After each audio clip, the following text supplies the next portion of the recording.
Hey folks, Clint here from Oak and Iron Outdoors. Well, I got a buck, a very nice buck. Not my biggest, not the smallest. But this video, I wasn't going to make this video at all. Actually kind of embarrassed about it and the way things unfolded, this particular hunt. But the more I talk to family and friends, they're like, Clint, you need to share this story. This is a really, really good story. It's got a lot of teaching components to the story. So you're like, you know what? You guys are spot on. And I'm going to share this video and what happened that night that I got this particular buck. So let's go over that right now.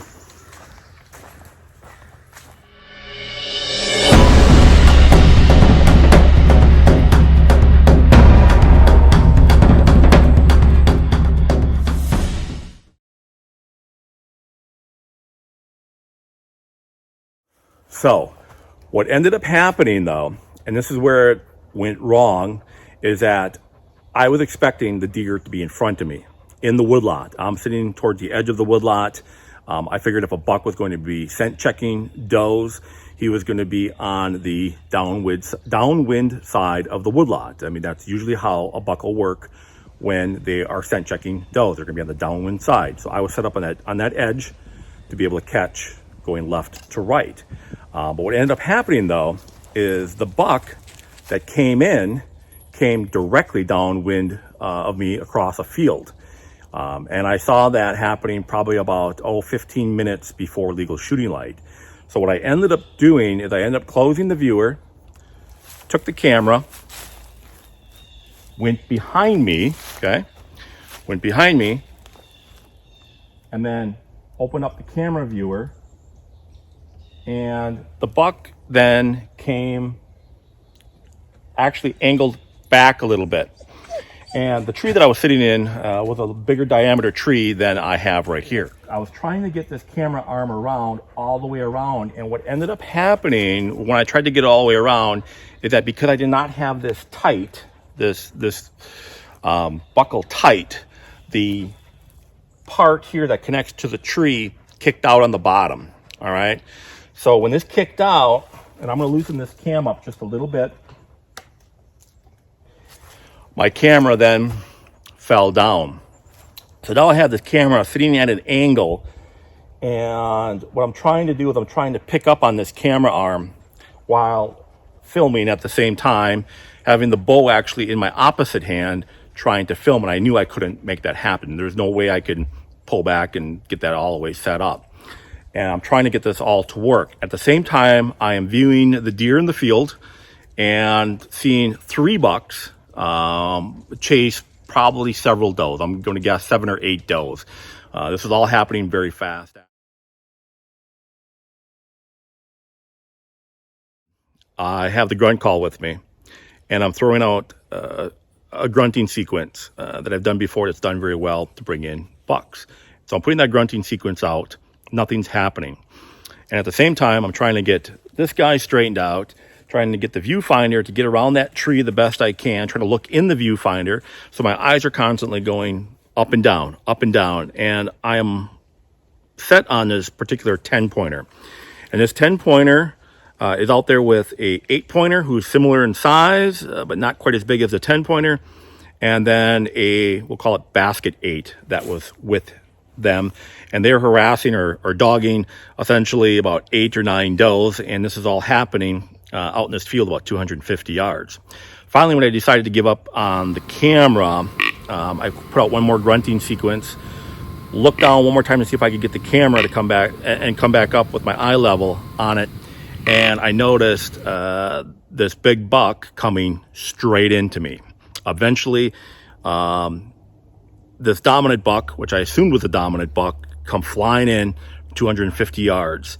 And he had enough of what was going on out there with those does.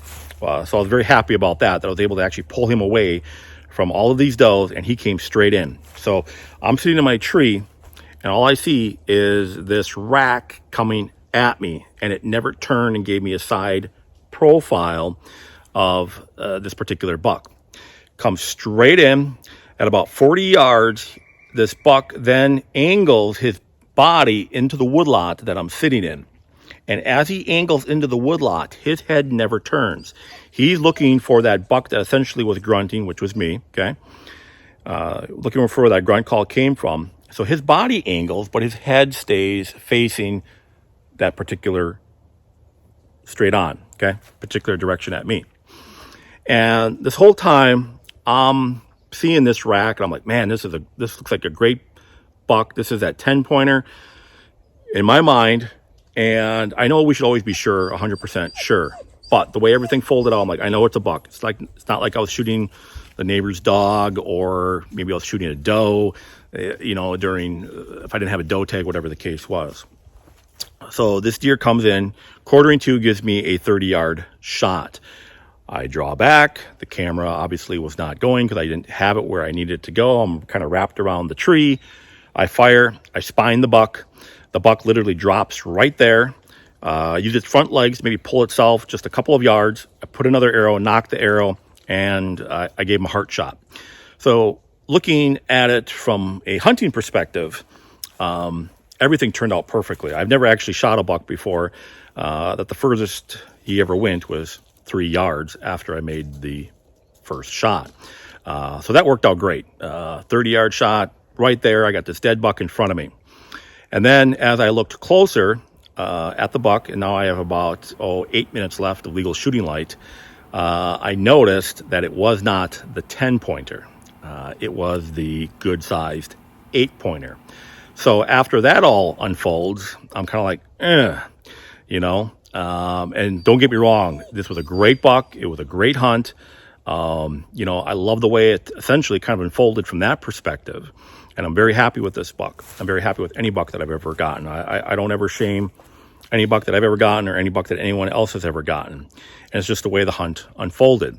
But it was not the 10-pointer that I was essentially after. So I get down and, get the buck, gut him up, and get him back to the truck. And everything went great on that end.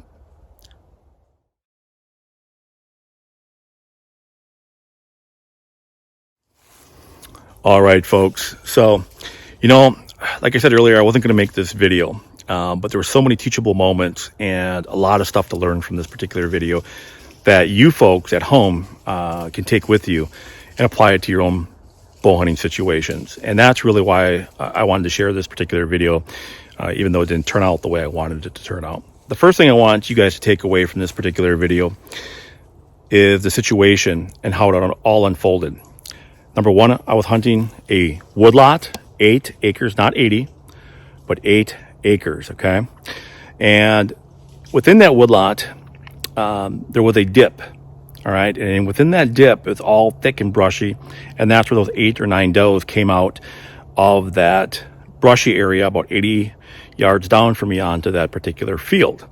Now, in regards to the bucks had this all figured out to a T. Okay. I found out that this woodlot that I was hunting was highly pressured by an individual that had multiple stands set up and multiple trail cameras that were the SD card pull cameras, okay? And apparently he was going in and out a lot checking the trail cameras, okay? So that put a lot of scent and put a lot of pressure into that particular woodlot, all right? I just assumed that a buck would be coming through, which made total sense. There's that pit in the bottom of it. A buck would come through, downwind or scent checking, essentially, to see if any does were coming out into the field. In my mind, that made total sense, being fairly new to this particular piece. This is knock on door permission that I got from an individual recently, okay? But what these bucks did, though, as you could tell in that video, there was a very brushy fence line in the back, all right? And these bucks were set up in that brushy fence line. And from their perspective, the reason they were there is they would just wait for the does to come out to them. We just got hit with a warm front. This warm front, these bucks do not want to move a lot during daylight conditions, okay? And this worked out perfectly for them. Matter of fact, I did a video earlier this year on Sentinel buck beds, and that's exactly what they were doing. They were using that bed or those beds along that brushy fence line, and they were kind of even together. I wouldn't call them a bachelor group. They just knew that the does were coming out to this particular area on a regular basis. But they were set up there using that fence line as a sentinel position to see when these does, especially if they're coming into estrus, were coming out onto this field. And they also know that human pressure was big time in that woodlot, okay? And that fence line allowed them to also watch for human pressure on obviously one side of the fence line, and I'm sure all the way around them. And speaking of Sentinel buck beds, I made a video earlier this year. If you want to check that out, I'll put that in the description below on Sentinel buck beds, and you can see exactly how bucks utilize these particular beds. They are different than a regular buck bed. They only utilize these beds during the rut, okay? And you can view that down below, and also put a link to the Woodlot video that I made probably about 3 weeks ago, and how bucks work and utilize these woodlots. And what's kind of interesting is how this all came together after the fact, and it really hit the points of my woodlot video and the Sentinel buck bed video, okay? So I found that very interesting, and how, like I said, those are very teachable moments, and you know, I'm always learning all the time as well. So I hope you folks enjoyed this particular video. Just to reiterate, you know, I'm all about teaching people woodsmanship and those old school bow hunting skills. You know, I think some of that's been lost in today's society, or social media and all that good stuff. You know, and my goal is to teach that and get that information back out to you folks the best way I can. And once again, you know, this video wasn't ideal the way I wanted it to turn out, but who knows, maybe it actually, you know, end up being a better video than I thought, just because you folks can take away a little something from what I just got done talking about. All right, so once again, hit that subscribe button, and if you got time tonight, check out the Sentinel buck bed video, and check out the bow hunting woodlot video, especially if that pertains to you.